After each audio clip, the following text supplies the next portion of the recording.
الحمد لله نحمده ونستعينه ونستغفره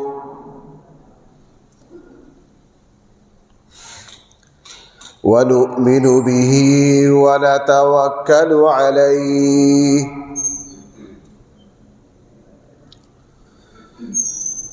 ونعوذ بالله من شرور أنفسنا ومن سيئات أعمالنا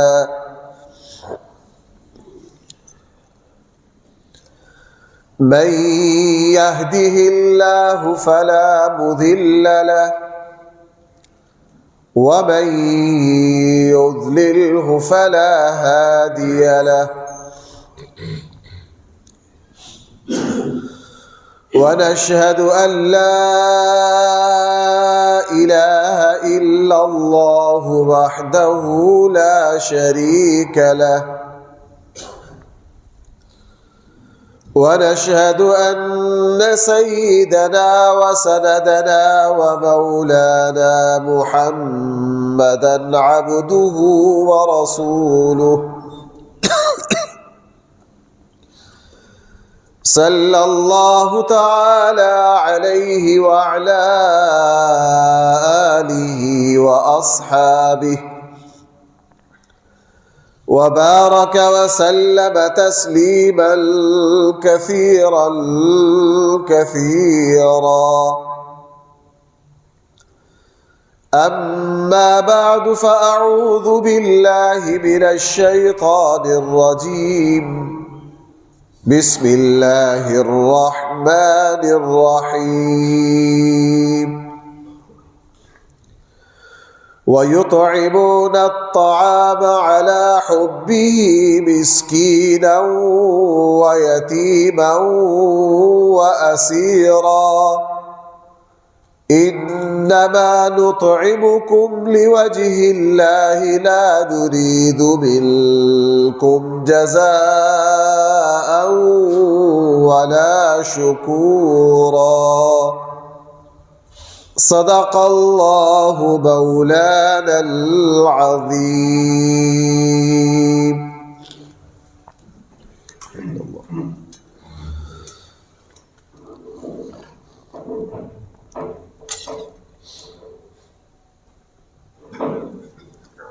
محترم سامعین کرام، ہمارا بیان یہ چل رہا تھا کہ حضرت معاذ بن جبل رضی اللہ عنہ فرماتے ہیں کہ ایک دن ہم فجر کی نماز پڑھنے کے لیے مسجد نبوی میں رسول اکرم صلی اللہ علیہ وسلم کے پیچھے نماز پڑھنے کے لیے حاضر ہوئے، حضور کی خدمت میں آئے اور ہم نماز کے انتظار میں بیٹھ گئے۔ صحابہ اکرام کا مزاج تھا کہ اللہ کے نبی صلی اللہ علیہ وسلم کا نماز میں انتظار فرماتے تھے۔ جب اللہ کے نبی آئے نماز با جماعت کھڑی ہو جاتی تھی اور کبھی بھی اعتراض نہیں کرتے تھے۔ میں نے پچھلے جمعے میں یہ بات عرض کی تھی، مقتدیوں کے لیے سنت یہ ہے کہ ایسا نہ ہو کہ ایک منٹ اوپر ہوا نہیں اور سب کی گردنیں دائیں بائیں گھومے نہیں۔ مقتدیوں کو چاہیے کیا کرے؟ انتظار کرے۔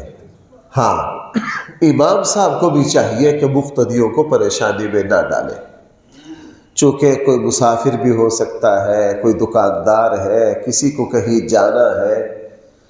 امام صاحب کو بھی اس کی پوری رعایت کرنی چاہیے، بلکہ ہم اپنے شاگردوں میں، طلباء میں یا کہیں ائمہ مساجد کی تربیت گاہ میں کہیں گفتگو کا موقع ملے تو میں اس بات پر بہت زور دیتا ہوں۔ ہمارے فاضل جو نئے علماء فارغ التحصیل ہوتے ہیں، کہیں مسجد میں اپنی ذمہ داریاں سنبھالتے ہیں، یہ نصیحت تو میں ان کو ضرور کرتا ہوں، بھائی آپ لوگوں کو لوگوں سے 5-7 منٹ پہلے آنا ہے، لوگوں سے 5-7 منٹ پہلے آنا ہے۔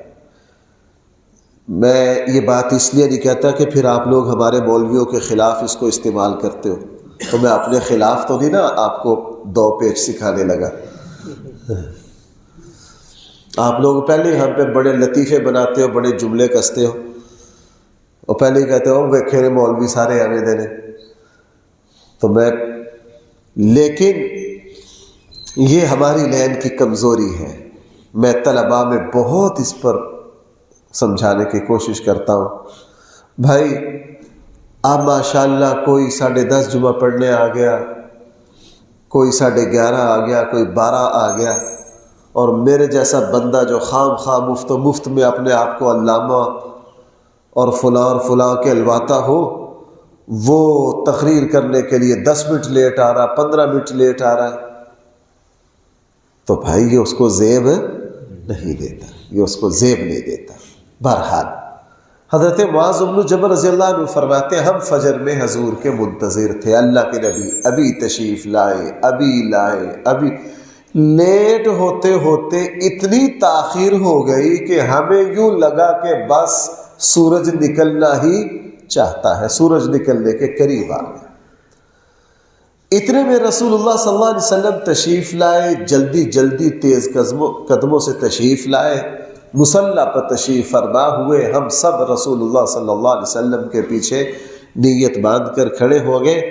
اللہ کے نبی نے مختصر سی نماز پڑھائی، لمبی نماز، جو معمول تھا فجر کو لمبا پڑھانے کا، جو حضور کی سنت ہے کہ فجر کی نماز دوسری نمازوں سے لمبی ہو، اور آقا کریم صلی اللہ علیہ وسلم فجر کی نماز میں قرات زیادہ اس دن نہیں ایسا کیا، مختصر سی نماز پڑھائی، چھوٹی چھوٹی صورتیں پڑھی اور نماز جلدی مکمل کر دی۔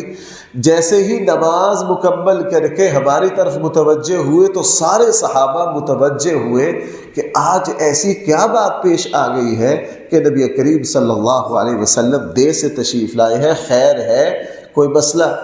اللہ کے نبی نے جب صحابہ کرام کی جستجو اور طلب کو دیکھا اور ان کی نظروں کو دیکھا کہ منتظر ہے، تو حضور نے فرمایا تم سب اپنی اپنی جگہ بیٹھے رہو۔ کیا فرمایا؟ تم سب اطمینان سے اپنی اپنی جگہ بیٹھے رہو، اب میں تمہیں بتاتا ہوں جو میرے ساتھ پیش آیا۔ پھر رسول اللہ صلی اللہ علیہ وسلم نے تفصیل بیان کرنا شروع کی۔ آپ نے فرمایا کہ میں صبح کو نماز تہجد کے لیے اٹھا، میں نے وضو کیا، اور اللہ نے مجھے جتنی ہمت اور توفیق دی میں نے نماز پڑھی، اور میں نماز میں تھا کہ مجھے اونگ آ گئی، نماز کے اندر ہی کیا آ گئی؟ اونگ آ گئی، اور میں نے نماز کے اندر پھر یہ خواب دیکھا۔ پچھلے جمعے میں نے عرض کیا تھا رسول اللہ صلی اللہ علیہ وسلم پر حالت خواب یعنی نیند میں بھی بھائی کیا آ جاتی تھی؟ ہاں، اہل علم نے یہ بات ضرور لکھی ہے کہ قرآن کریم اللہ کے نبی پر کبھی بھی حالت نیند میں نہیں اترا۔ سورہ کوثر کے بارے میں یہ آتا ہے کہ اللہ کے نبی اونگ رہے تھے جب سورہ کوثر نازل ہوئی، لیکن صحیح قول کے مطابق سورہ کوثر بھی نیند کی حالت میں نہیں آئی، رسول اللہ صلی اللہ علیہ وسلم پر بیداری ہی کی حالت میں آئی ہے۔ قرآن کریم کی شکل میں جب بھی وحی آئی ہے وہ نیند کی حالت میں نہیں آئی، اس میں اللہ کے نبی بیدار ہوتے تھے۔ ہاں، قرآن کریم کے علاوہ رسول اللہ صلی اللہ علیہ وسلم پر نیند کی حالت میں بھی وحی کیا آ جاتی تھی، اسی لیے رسول اللہ صلی اللہ علیہ وسلم کا سو جانا آپ کی نیند آپ کے وضو کو نہیں توڑتی، چونکہ آقا کریم صلی اللہ علیہ وسلم بیداری میں بھی 100% اللہ کی طرف متوجہ رہتے اور نیند میں بھی 100% اللہ کی طرف متوجہ رہتے۔ تو فرمایا مجھے نیند آ گئی، جب مجھے اونگ آئی تو میں نے یہ دیکھا کہ میں جب اونگ آئی ہے تو میں اس میں سونے کی حالت میں نے اللہ کا دیدار کیا، اتنا خوبصورت۔ اللہ کے نبی کے وہاں جو الفاظ ہے جو عربی، ان کا جو مفہوم بنتا ہے وہ یہ بنتا ہے کہ میں اس حسن و جمال کو بیان نہیں کر سکتا، اور اللہ کے نبی نے بیان کیا بھی نہیں۔ کیوں؟ اس لیے کہ ہم بھائی ایک بات ذرا سمجھنا، چند دن پہلے مجھے ایک صاحب نے فون کیا، مفتی صاحب ہماری مسجد میں اس طرح کا صورتحال ہے، کیا نماز ہو جاتی ہے؟ میں نے اسے کہا بھائی بعض مسئلے سن کر نہیں بتائے جاتے، بعض مسئلے دیکھ کر بتائے جاتے۔ بعض مسائل کا تعلق مشاہدہ سے ہوتا ہے، سن کر۔ آپ کو پتا ڈاکٹر حضرات معائنہ کرتے کیا کرتے؟ جب دنیا میں بہت ساری چیزیں ایسی ہیں جن کو ہم سن کر آگے بیان، ان کے لیے مشاہدہ دیکھنا ضروری ہوتا ہے۔ اللہ تعالیٰ کی ذات چونکہ دنیا میں اس کو ہم سمجھ نہیں سکتے، اس لیے آقا کریم صلی اللہ علیہ وسلم نے اس کی تفصیل بیان نہیں کی، چونکہ آقا کریم صلی اللہ علیہ وسلم سمجھتے تھے کہ اور آپ علیہ السلام سے بڑا اللہ نے کوئی عالم پیدا نہیں کیا کہ اس کو میری امت سمجھ نہیں سکتی۔ بس اتنا فرما دیا، احسن، میں نے اللہ کا دیدار کیا بہت خوبصورت شکل میں۔ پھر اللہ تعالیٰ نے مجھ سے پوچھا کہ اے میرے حبیب، ملائے اعلیٰ میں، میں نے اس کی تشریح پچھلے جمعے میں کر دی، ملائے اعلیٰ میں فرشتے کس بات پر بحث کر رہے ہیں، وہاں کیا موضوع زیر بحث ہے؟ میں نے عرض کیا اے میرے اللہ میں نہیں جانتا۔ پھر مجھ سے کہا، اللہ نے دوسری مرتبہ کہا اے میرے حبیب، ملائے اعلیٰ میں فرشتے کس بات پر بحث کر رہے ہیں؟ میں نے عرض کیا میرے اللہ میں نہیں جانتا۔ تیسری مرتبہ پھر یہی سوال کیا، میں نے عرض کیا اے میرے اللہ میں نہیں جانتا۔ اس کے بعد اللہ تعالیٰ نے اپنا ہاتھ میرے دو شانوں کے درمیان رکھ دیا۔ اللہ کا ہاتھ جیسا بھی ہے، ابھی میں نے عرض کیا ہم اللہ کے حلیے اور چہرے کی تفصیل بیان نہیں کر سکتے۔ ہاں یہ بات کلیئر ہے کہ اللہ کا چہرہ، اللہ کا ہاتھ مخلوق کی طرح نہیں ہے۔ تو جیسے ہی اللہ نے میرے شانے کے درمیان ہاتھ رکھا تو کوئی چیز غائب نہ رہی، کوئی چیز دور نہ رہی، مجھے پوری کائنات، آپ اندازہ لگا لیجئے ہمارے اللہ کی شان کتنی اونچی ہے، صرف ہاتھ سے کائنات ایسی مسخر اللہ نے کر دی، ایسی مسخر کر دی کہ ہر چیز کیا آ رہی ہے۔ پھر مجھ سے پوچھا اے میرے حبیب، اب دیکھیے ملائے اعلیٰ میں فرشتے کس بات پر بحث کر رہے ہیں، کیا بات ہو رہی ہے؟ میں نے عرض کیا ہاں اللہ، اے میرے اللہ وہاں یہ بحث ہو رہی ہے، فرشتے بحث کر رہے ہیں 6 چیزوں پر۔ بھائی کتنی چیزوں پر؟ 6 چیزوں میں سے 3 وہ ہیں جو ایک مسلمان کے درجات کو بلند کرنے والی ہیں، اور 3 چیزیں وہ ہیں جو ایک مسلمان کے گناہوں کو مٹانے والی ہیں۔ بھائی کچھ چیزیں صفائی کے لیے ہوتی ہیں، کچھ چیزیں خوبصورتی کے لیے ہوتی ہیں۔ یہ عمارت جو ہے اس کی اچھی طرح جھاڑو سے صفائی کی، اس کو دھویا، اور میں یہ مثال سوچ رہا تھا کہ آپ کو کس مثال سے سمجھاؤں۔ جس دن اس کو دھونے لگے، وہ میرے ساتھ امین بیٹھا اور 2-4 ہیں، تو ہم کہتے تھے یار یہ نماز کیسے پڑھیں گے، یہاں تو اتنا گند ہے۔ جب اس کو دھونے لگے، سارا دن لگا کے نکالا، دھویا، تو دل کو بڑا سکون ہے کہ یار وہ مسجد کی شکل بن گئی۔ کیا بن گئی؟ تو کچھ چیزیں کس کے لیے ہوتی ہیں؟ گند، اور کچھ چیزیں ہوتی ہیں خوبصورتی کے لیے، یہی 2 چیزیں ہوتی ہیں۔ اب مکفرات کہا جاتا ہے جو دل اور روح کی گندگیوں کو جھاڑو صاف کر دے، اور جب بندہ صاف کر لیتا ہے آدھی صفائی تو ہو گئی۔ پھر جب قالین بچھتا ہے، ٹائل لگتی ہے، فانوس اور فلاں فلاں، اس سے ہر چیز کیا ہو جاتی ہے؟ چمک۔ اگر صفائی نہ کی جائے، ویسے ہی فانوس لگا، نیچے کباڑ خانہ ہو، اوپر سونے کے فانوس ہو، تو بندہ کہے گا یار اوپر کیا ہے اور نیچے کیا ہے۔ تو 2 باتیں، 6 باتوں پر فرشتے بحث کر رہے ہیں۔ 3 چیزیں درجات کو بلند کرنے والی ہیں، اور 3 چیزیں کیا ہیں؟ مکفرات ہیں، گندگیوں کو، غلاظتوں کو، گناہوں کو، غفلتوں کو دھونے والی ہے۔ اور جہاں صفائی بھی ہو جائے اور اس کے بعد ماشاءاللہ تزیین و آرائش بھی ہو جائے تو بھائی پھر ماحول کیا ہو جاتا ہے؟ چمک اٹھتا ہے۔ وہ 3 چیزیں جس سے اللہ تعالیٰ اپنے بندوں کے درجات بلند کرتے ہیں، ان 3 چیزوں کا بیان پچھلے جمعے میں آ چکا۔ نمبر 1، پیدل چل کر کہاں آنا؟ پیدل چل کر مسجد میں آنا۔ حدیث مبارکہ میں آتا ہے، ایک صحابی فرماتے ہیں، صحیح حدیث ہے، بخاری مسلم کی روایت ہے ایک صحابی فرماتے ہیں کہ حضور کے صحابہ میں سے ایک صحابی ایسے تھے جن کا گھر سب سے زیادہ دور تھا اور وہ پیدل مسجد نبوی میں آیا کرتے تھے. ہم تو کمزور ہیں نا بھائی، میں کوئی تنقید نہیں کر رہا، ہم تو کمزور ہیں. ہم تو کہتے ہیں پیسے لگا کے وہاں ہوٹل لے، بس یوں قدم رکھے.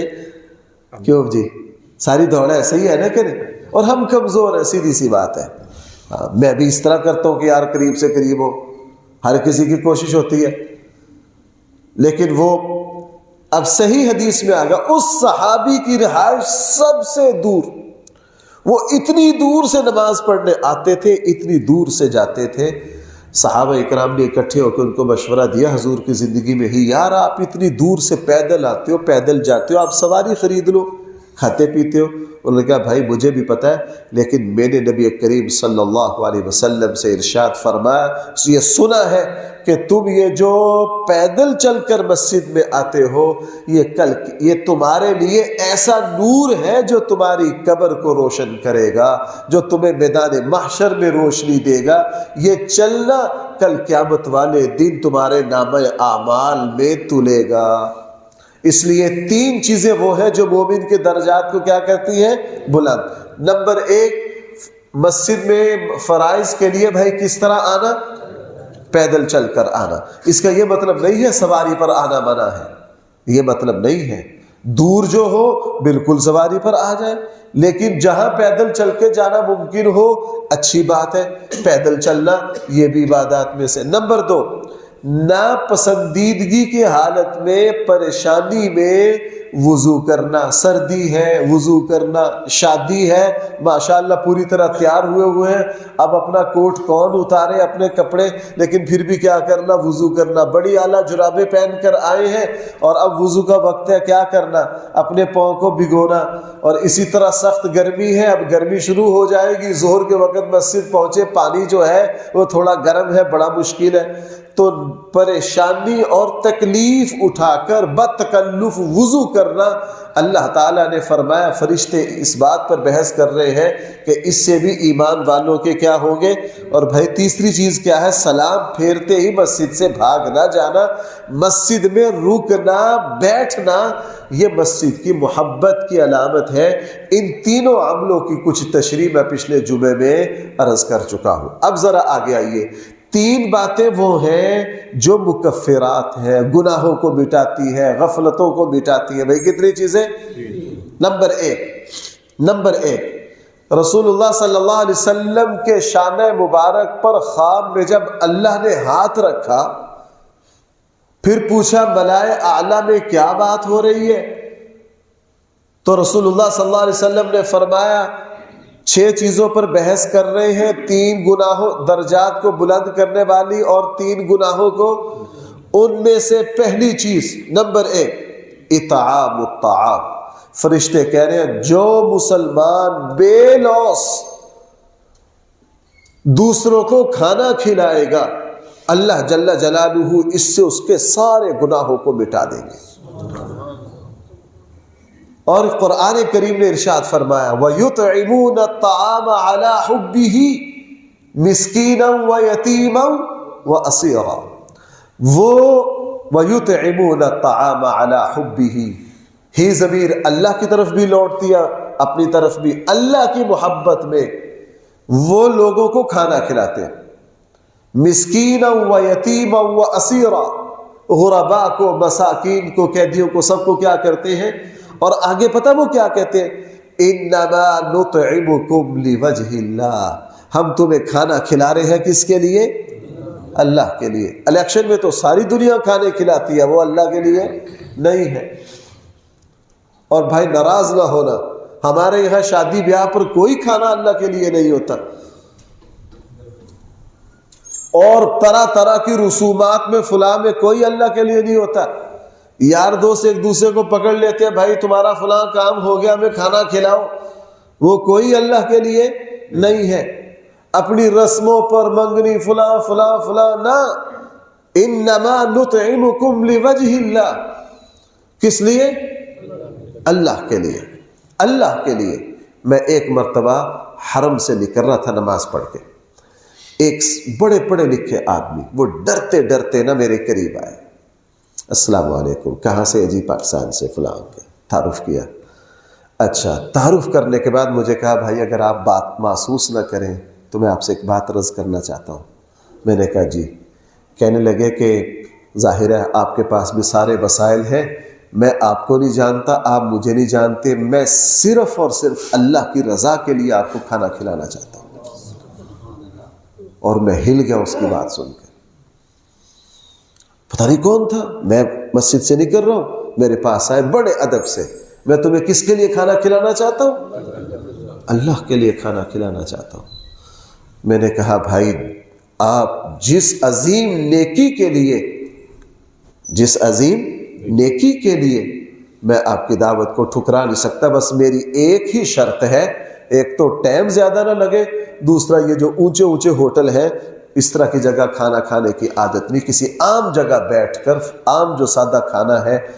اب میں نے کہا یار، میں بڑی دیر سوچتا رہا یار یہ اللہ کا کیسا بندہ ہے۔ الحمدللہ کھانے کے درمیان پھر میں نے اس کے ساتھ دین کی گفتگو شروع کی، پھر وہ 2-3 گھنٹے میرے ساتھ رہا، میں نے اس کو دین کی کافی چیزیں سکھائی۔ وہ کہنے لگے کہ یار میں نے دعا مانگی تھی کہ اے اللہ ایک تو میں نیکی کرنا چاہتا ہوں، لیکن مجھے اب اندازہ ہوا کہ اللہ کے لیے نیکی کا صلہ تو اللہ مجھے دیں گے ہی دیں گے، میں تو عمرے پر آیا ہوں، مجھے تو سیدھا سیدھا عمرے کا طریقہ بھی نہیں پتا تھا، یہ تو اللہ تعالیٰ نے آپ پتہ نہیں کہاں سے آپ کے ساتھ مجھے ملا دیا، میں نے تو آپ سے اپنے سفر کا بھی بہت کچھ سیکھ لیا۔ میں نے کہا بھائی اصل میں یہ میرا کمال نہیں، آپ چونکہ ایک نیکی اللہ کے لیے کرنے نکلے تھے تو اللہ نے تمہارے لیے کیا کر دی؟ راہ۔ تو بھائی انما نطعمکم لوجہ اللہ، کھانا کھلانا صرف کس کے لیے؟ خوشیوں پر تو سارے کھلاتے ہیں، آج گھر میں ویسے ہی یار آج کھانا تھوڑا سا زیادہ پکاؤ، ساتھ والے پڑوسیوں میں بھیج دیتے ہیں، کیوں؟ کوئی وجہ نہیں۔ آج رشتہ داروں میں بھیج دیتے ہیں، کوئی وجہ نہیں۔ مجھے یاد پڑتے ہیں ہمارے ساتھ ایک ہمارے ساتھی پڑھا کرتے تھے، آج کل ساؤتھ افریقہ ہوتے ہیں، وہ اکثر کیا کرتے، سبق پڑھ کے نکل رہے ہوتے تو ہم 2-4 دوستوں کو روک لیتے، کسی کو بھی روک لیتے ساتھیوں میں سے، یار چھوٹی موٹی کوئی چیز لیتے، اور یار مقصد کچھ نہیں، مقصد صرف کیا؟ اللہ کو یہ نیکیاں بہت پسند ہے، اللہ کو وہ دیکھو بھائیو میری بات سنو، ہمیں تحفہ کیوں پسند ہے؟ ہمیں ایک دوسرے سے جو چیزیں ملتی ہیں ہم سب سے زیادہ تحفے کو عزیز کیوں سمجھتے ہیں؟ پتہ ہے میرا بھائی، میرا فلاں دوست سعودیہ سے آ رہا ہے اور یہ چیز وہاں سے خاص طور پر کس کے لیے لے کر آیا؟ میرے لیے۔ ایک صحابی حضور علیہ السلام کے لیے چمڑے کے موزے لائے، اللہ کے نبی نے اس سے پہلے نہ چمڑے کے موزے پہنے تھے، جب اللہ کے نبی نے چمڑے کے موزے دیکھے اتنے خوش ہوئے، 3-4 دن تک مجلس میں رسول اللہ صلی اللہ علیہ وسلم تذکرہ کرتے رہے، فلاں صحابی اور فلاں جو صاحب ہیں وہ میرے لیے یمن سے چمڑے کے موزے لائے ہیں، اور کہاں یمن، اللہ کے نبی نے اتنی قدردانی کی کہ یہ بڑے اہتمام کے ساتھ یہ چیز میرے لیے لی گئی ہے، یہی شان میرے اللہ کی ہے۔ جو نیکی کس کے لیے کی جائے؟ انما نطعمکم لوجہ اللہ، وہ کھانا اللہ کے لیے کھلاتے ہیں، اور ساتھ پتہ کیا کہتے ہیں؟ لا نرید منکم جزاء ولا شکورا، ہم تم سے نہ کوئی بدلہ چاہتے ہیں، نہ شکریہ چاہتے ہیں، نہ شہرت چاہتے ہیں، نہ میرے اس کا کہیں تذکرہ کرنا، ہم تو صرف نیکی کس کے لیے کر رہے ہیں؟ اللہ کے لیے، اللہ کے لیے۔ اور بھائیو صحیح بخاری کی حدیث ہے، ای الخصال افضل من الاسلام، اسلام کی عادتوں میں سے سب سے اچھی عادت جو ہے وہ اللہ کی رضا کے لیے بے لوث کھانا کھلانا۔ کیا کرنا ہے؟ بے لوث کھانا۔ یہ صرف غرباء کے لیے نہیں، مالداروں کے لیے بھی۔ اللہ کے نبی کو یہ نیکی بہت پسند تھی، اللہ کے نبی کو تقریباً 11 آج کل کے اعتبار سے 10:30 پونے 11 کے وقت رسول اللہ صلی اللہ علیہ وسلم اپنے حجرہ سے مسجد میں تشریف لاتے، اور اللہ کے نبی کا بڑا سارا پیالہ تھا، حضور کی ازواج اس میں شوربہ ڈال کے روٹیاں ڈال دیں، اللہ کے نبی نماز پڑھ کر سلام پھیرتے، چاش کی جتنے بھی لوگ ہوتے سب کو کہتے بھائی آ جاؤ، سب کو کیا کہتے؟ آ جاؤ۔ یہ نہ دیکھتے یہ کون ہے، یہ کیا ہے، جو بھی نظر پڑتی اللہ کے نبی کیا کرتے؟ سب کو بلا لیتے۔ اور بھائی اللہ، اس میں اکثر یہ بات عرض کرتا ہوں، ہمارے یہاں اب یہ روایت ختم ہو گئی. ہمارے یہاں رواج کے کھانے ہیں، سارے رسموں کے کھانے ہیں. ہمارے یہاں سارے کھانے کس کے ہیں؟ اور اسی لیے جب اللہ کے لیے کھانا کھلایا جائے تو بندہ پھر کسی کو تانا بھی نہیں دیتا. بندہ کسی کو تانا بھی، ہمارے یہاں چھوٹی چھوٹی بات پہ ہم تانا دے دیتے ہیں. کسی پر کوئی احسان کیا، کھانا کھلایا، اس کو فوراً کیا کر دیتے ہیں؟ تانا دے دیتے ہیں. کیوں تانا دیتے ہیں؟ چونکہ ہم نے وہ نیکی اللہ کے لیے کی نہیں ہوتی. صحیح بخاری میں ہے، بڑی ہلا دینے والی حدیث ہے، سچی بات یہ ہے. حضرت ابو ذر غفاری رضی اللہ عنہ فرماتے ہیں، ایک مرتبہ رسول اللہ صلی اللہ علیہ وسلم نے فرمایا 3 شخص ایسے ہیں، بھائی ڈر لگتا ہے بہت، دل کانپتا ہے اس کو بیان کرتے ہوئے. فرمایا 3 شخص ایسے ہیں کل قیامت والے دن اللہ نہ ان سے بات کریں گے، نہ ان کی طرف نظر کرم فرمائیں گے، نہ ان کو اس گناہ سے پاک کریں گے. نہ ان سے بات کریں گے، نہ ان کی طرف نظر کرم فرمائیں گے، اور نہ ان کو. جب اتنی بات کہی تو حضرت ابو ذر بھی کانپ گئے. کہا اللہ کے رسول، وہ شخص نقصان میں ہو، برباد ہو جائے، یہ کون شخص ہے 3؟ رسول اللہ صلی اللہ علیہ وسلم نے فرمایا یہ 3 وہ شخص ہیں. نمبر 1، جو شلوار ٹخنے سے نیچے یعنی تکبر کا لباس پہنے. کس کا لباس پہنے؟ جو شلوار ٹخنوں سے نیچے رکھے غرور کے لیے. بھائی بعض لوگ کہہ دیتے ہیں بھائی میرے اندر غرور نہیں ہے، اچھی بات ہے، لیکن پھر بھی احتیاط کرنی چاہیے. غرور کا کوئی بھی لباس اللہ تعالیٰ کو یہ اس پر بہت غصہ ہے. اور فرمایا دوسرا وہ شخص، دوسرا جو اصل میرا مقصد ہے، دوسرا وہ شخص جو کسی پر احسان اور مہربانی کرے پھر احسان جتلائے اور اس کو تانا دے.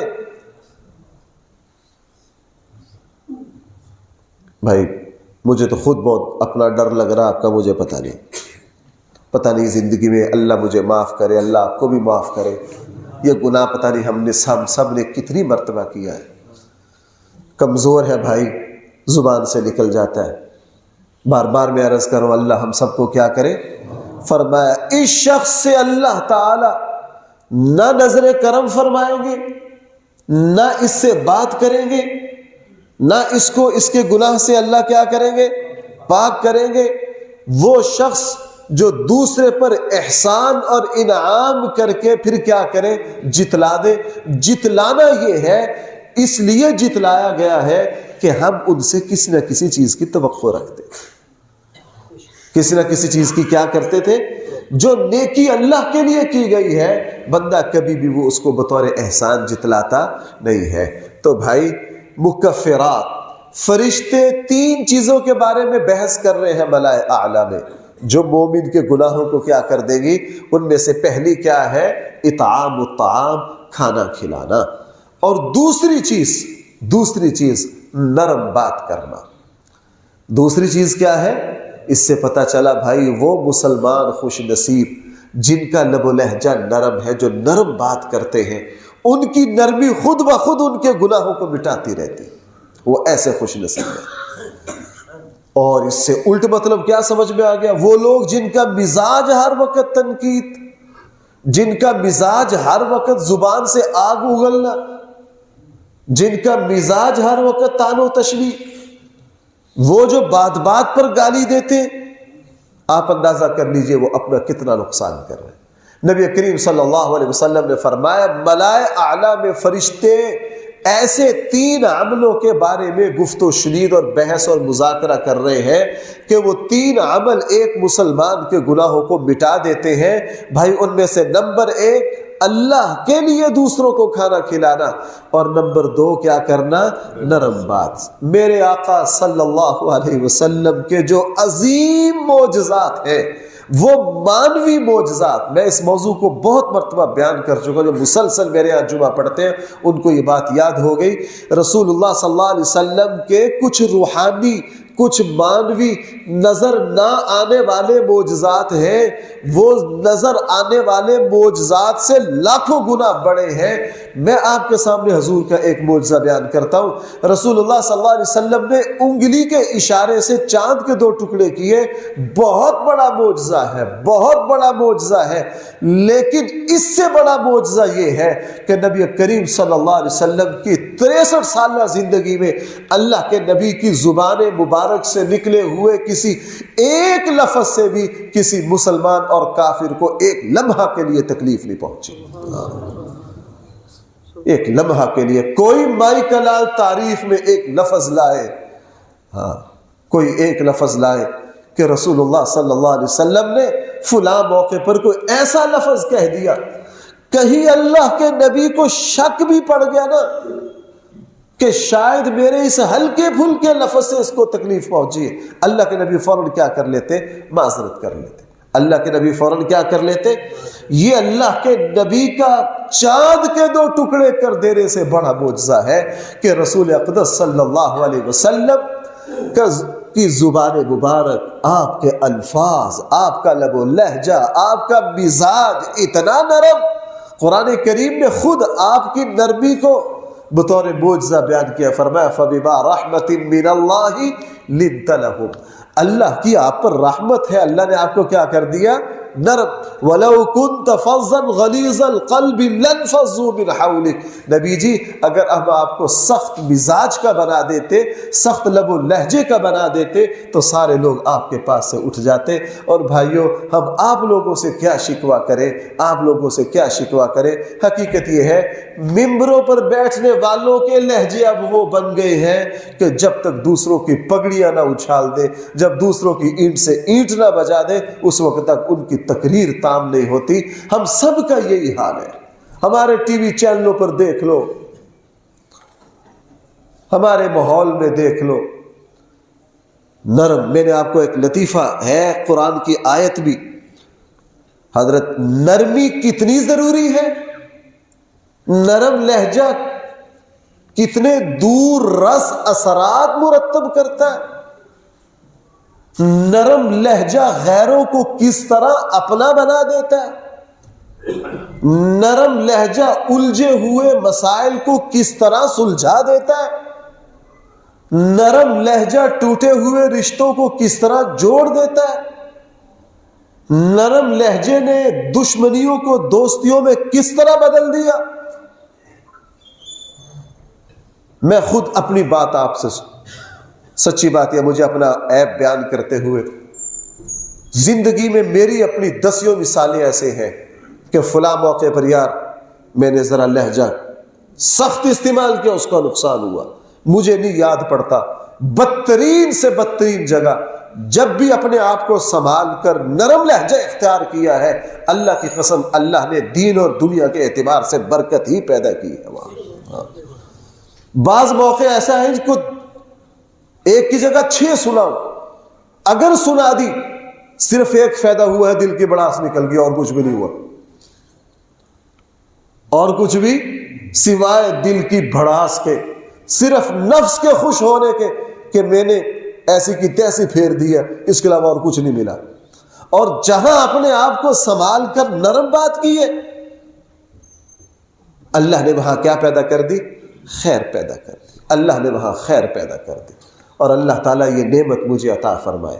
میں اپنے دوستوں میں متعلقین میں بعض لوگوں کو دیکھتا ہوں ایسے ٹھنڈے مزاج، سچی بات ہے، اس پر تو میں قسم کھاتا ہوں، دوسروں کی گاڑی اور کوٹھی اور جائیدادیں اور فیکٹریاں دیکھ کے کبھی بھی رشک پیدا نہیں ہوا، لیکن بہت سارے میرے حلقے میں ایسے دوست ہیں ٹھنڈے مزاج، ایسا نرم لہجہ، بڑی دل میں خواہش پیدا ہوئی، یا اللہ آپ نے جس طرح نرم لہجہ اس کو دیا ہے، اللہ ہمیں بھی عطا کر، ہمیں بھی کیا کر؟ عطا کر۔ یہ کوئی کمال نہیں ہے، بعض لوگ بس ان کی زبان پہ زہر ہے ہر وقت، جہاں جائیں گے تنقید، جہاں جائیں گے فتنہ، ایک ہی جگہ، یہ کوئی کمال نہیں ہے۔ فرشتے ملائے اعلیٰ میں بحث کر رہے ہیں، وہ 3 عمل جس کے ذریعے اللہ لوگوں کو معاف کریں گے اور جس کے ذریعے اللہ تعالیٰ لوگوں کو گناہوں کو مٹائیں گے، بھائی ان میں سے ایک کیا ہے؟ نرم بات کرنا۔ یہ میں نے آپ کو بڑی مرتبہ سنایا، سورہ طٰہٰ کے دوسرے رکوع میں فرعون جیسے ظالم و جابر کے پاس اللہ تعالی حضرت موسیٰ کو نبی بنا کر بھیج رہے ہیں، اور وہ کتنا بڑا ظالم و جابر ہے، حضرت موسیٰ کا کتنا بڑا دشمن ہے، کیا ہدایات دی ہوگی، وہ کتنی اہم ہو گئی۔ تو پتہ کیا کہا؟ فَقُولَا لَهُ قَوْلًا لَيِّنًا لَعَلَّهُ، اے موسیٰ وہاں جا کے کیا کرنا؟ نرم بات کرنا، نرم بات کرنا۔ وہ مشہور لطیفہ ہے نا، ہارون الرشید عظیم الشان بادشاہ تھے اور بڑے، ہارون الرشید امام مالک کے ہم سبق ہیں۔ ہارون الرشید صرف خلیفہ نہیں، یعنی ہارون الرشید اتنا بڑا عالم ہے، بادشاہ کہ اس کے ہم کلاسوں نے حدیث پر کتابیں لکھی ہیں۔ ہارون الرشید قرات عشر کا، تفسیر کا، حدیث کا بہت بڑا ماہر تھا۔ ہارون الرشید جمعے کی نماز کے لیے آئے تو ظاہر ہے بادشاہ کسی عام جگہ تو جمعہ نہیں پڑھتے، اور ظاہر ہے آج کل کی زبان میں کہہ لیے ایوان صدر کی مسجد ہوگی یا وزیر اعظم ہاؤس کی ہوگی یا شاہی مسجد ہوگی، کوئی بڑی جگہ ہوگی، وہاں کے خطیب صاحب کسی وجہ سے نالا تھے، ہو سکتا ہے کسی شرعی وجہ سے ہو، بادشاہ کے کسی غلط فیصلے پر ہو۔ ہارون الرشید آ کر جب بیٹھے تو وہ جو عالم دین جمعہ پڑھا رہے تھے، انہوں نے بازو چڑھا کر بادشاہ کی او خبر لی، اور ان بادشاہوں کا ظرف تھا، ہارون الرشید منہ نیچے کر کے سنتے رہے۔ انہوں نے ہارون الرشید کی اچھی طرح خبر لی۔ اور بھائیو، صرف بڑاس نکالنے سے ہی فائدہ نہیں ہوتا۔ اب بس سچی بات یہ ہے، آپ سب حضرات میرے لیے دعا کرو، میں ممبر پر بیٹھتا ہوں، اللہ تعالیٰ یہ نعمت مجھے عطا کرے۔ پوری تقریر میں بڑاس نکال دی۔ اب جب تقریر ختم ہوگی، نماز جمعہ ہوگی، جیسے آپ حضرات ملتے ہیں، صحابہ کرام بھی ملتے تھے، یہ ہمارے بڑوں سے سنت چلی آ رہی۔ جب ان سے ملے تو ہارون الرشید نے ایک ایسا سوال کیا کہ وہ عالم جو ہے شرم سے پانی پانی ہو گیا۔ کہنے لگے حضرت آپ نے جو کچھ باتیں کہی، اچھا مجھے یہ بتائیے کہ میں بڑا کافر ہوں یا فرعون؟ میں بڑا کافر ہوں یا فرعون؟ اس نے کہا جی آپ اور فرعون کا کیا لینا دینا، فرعون تو کافر ہے، خدائی کا دعویٰ کرنے والا، وہ تو بدبخت ہے، آپ تو مومن و مسلمان ہیں، آپ تو بادشاہ ہیں، آپ کا کوئی جوڑ ہی نہیں۔ اچھا پھر یہ بتایا کہ آپ بڑے مصلح ہیں یا موسیٰ علیہ السلام؟ کہنے لگے یہ سوال بھی بے جوڑا، کہاں موسیٰ صاحب تورات کلیم اللہ اور کہاں میں، ہمارا حضرت موسیٰ سے کیا جوڑا ہے، ہمارا حضرت موسیٰ سے؟ کہنے لگے اچھا اگر یہ بات ہے تو آپ حضرت موسیٰ سے بڑے مصلح اور واعظ اور نصیحت کرنے والے نہیں ہیں، میں فرعون سے بڑا کافر نہیں ہوں۔ اللہ نے موسیٰ علیہ السلام کو جب بھیجا فرعون کے پاس تو یہ کہا فَقُولَا لَهُ قَوْلًا لَيِّنًا لَعَلَّهُ يَتَذَكَّرُ أَوْ يَخْشَىٰ، اے موسیٰ وہاں جا کے کیا بات کرنا؟ نرم بات کرنا۔ اللہ ہمارے لہجوں کو نرم کرے، اللہ ہمارے مزاجوں کو نرم کرے۔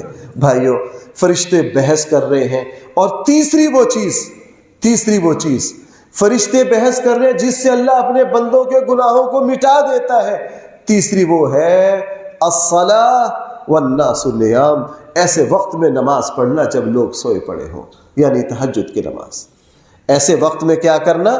نماز پڑھنا جب لوگ کیا کر رہے ہوں؟ سوئے ہوں۔ انشاءاللہ آئندہ جمعہ رمضان کا بھی ہے، میں رمضان سے متعلقہ اس بات پر کہ یہ نماز کیا ہے، اس پر کچھ باتیں میں عرض کروں گا۔ اس کے آخر میں جب یہ 6 باتیں بھائی حضور کب بیان کر رہے ہیں؟ جب حالت وحی میں، اور کس کا دیدار کر رہے ہیں؟ اور اللہ کا ہاتھ کہاں ہے؟ اور حضور ملائے اعلیٰ میں فرشتوں کی بحث سن رہے ہیں، 6 عمل پورے ہو گئے۔ اس کے بعد اور سچی بات یہ ہے، میں 2 ہفتوں سے اس بات کی تشریح کرنے کی کوشش کر رہا ہوں، مجھے تشریح کا ایک لفظ نہیں مل رہا، سوچ کے تھک گیا ہوں۔ میری بے بسی آپ ملاحظہ کر لیں، وہی کافی ہے۔ اس کے بعد اللہ تعالیٰ نے پوچھا، اللہ تعالیٰ نے فرمایا سل یا محمد صلی اللہ علیہ وسلم، اے نبی مانگیے کیا مانگتے۔ اس کے بعد اللہ نے حضور سے کیا کہا؟ اے نبی سل، مانگیے کیا مانگتے۔ ہمارے جیسا ہوتا تو کیا کہتا ہے؟ پاکستان کا آرمی چیف لگا دے تاکہ سارے سیاستدانوں کے وٹ نکال دوں۔ کوئی شریف ہوتا کہتا یا اللہ بحریہ ٹاؤن دے دے، کوئی اور زیادہ شریف ہوتا کہتا یا اللہ میرے بیٹیاں پوتے پوتیاں سارے نواسے سب ڈاکٹر بنا دے۔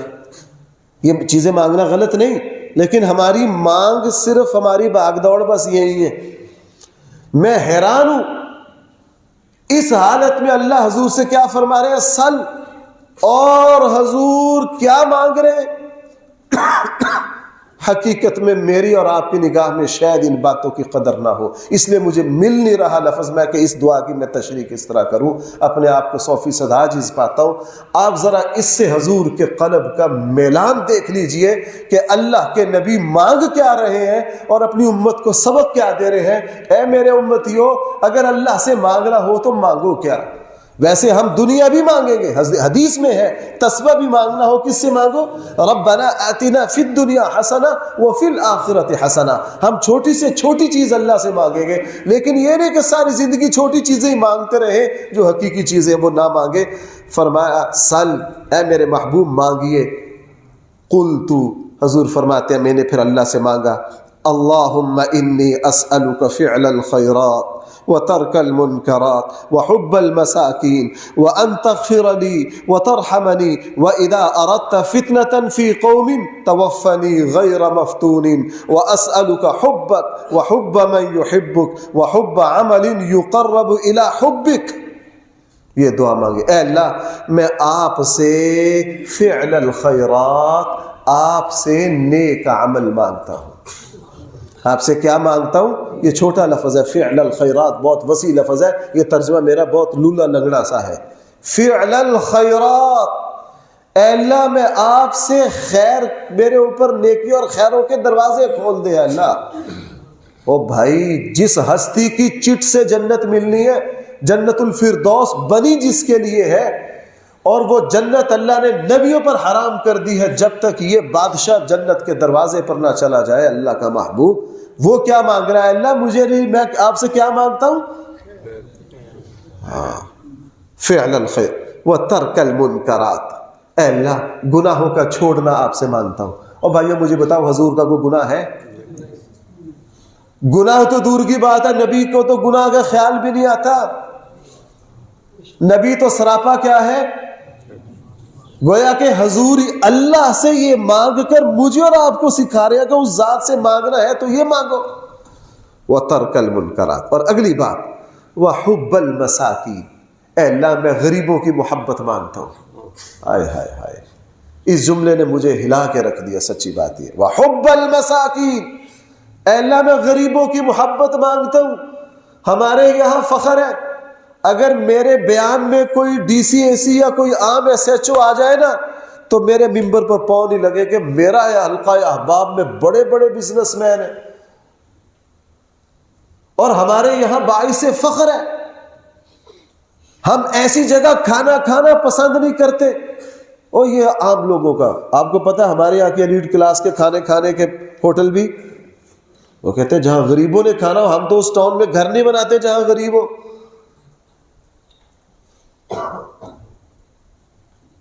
مجھ سے بھائی میرے کو الفاظ آ کے پیچھے ہو جائے، معاف کرنا، میں آپ سے معذرت چاہ رہا ہوں، مجھے اس دعا کی تشریح کے لیے میں بے بس ہوں۔ وَحُبَّ الْمَسَاكِينِ، اے اللہ میں آپ سے کیا مانگتا ہوں؟ بولیے بھائی۔ اچھا آگے، وَأَن تَغْفِرَ لِي، اے اللہ میری مغفرت کر۔ بھائی اس ہستی کی کیا مغفرت کرنی ہے؟ اس ہستی کی کیا مغفرت کرنی؟ وَتَرْحَمَنِي، اور اے اللہ مجھ پر رحم کر دے۔ مجھ پر کیا کر دے؟ اور آگے عجیب بات ارشاد فرمائی. آج ٹائم ہوتا نا میں اس کو تھوڑا سا کھولتا. وَإِذَا أَرَدْتَ فِتْنَةً فِي قَوْمٍ فَتَوَفَّنِي غَيْرَ.